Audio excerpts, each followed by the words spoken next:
היי, אני ליאורה, מלמדת את השיטה של השיאטו הרפואי כבר מעל 25 שנה. בבית ספר שפתחתי להכשרת מטפלות, אנחנו לומדות שיטה שהיא עובדת מאוד לעומק, היא בעצם שיטת טיפול במגע שהיא עובדת לא על הגוף, אלא היא עובדת ממש דרך הגוף, לרבדים מאוד עמוקים של ריפוי. מצד אחד יש לנו לימוד של טכניקה מאוד מדויקת, מאוד מוקפדת, מאוד ברורה, ומצד שני יש את הלימוד הפנימי והעמוק, את השינוי שכל תלמידה עוברת כדי ללמוד באמת את המהות הזאת של מה זה להיות מטפלת, ללמוד להיות בנוכחות, לפגוש את הדברים שהם קשים לה, ללמוד את המקומות שהם בונים אותה, שהם חזקים אצלה.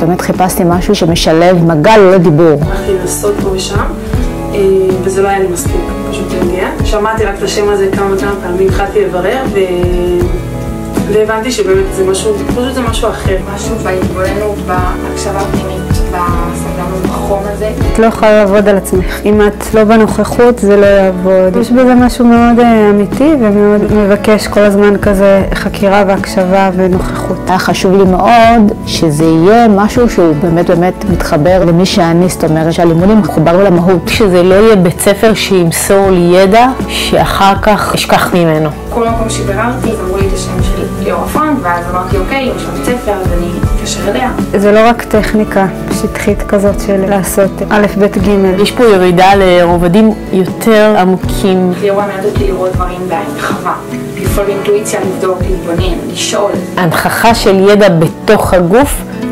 זה לא בקיצורי דרך. זה לא רק גוף ונפש, זה הרבה מעבר ומאוד עמוק.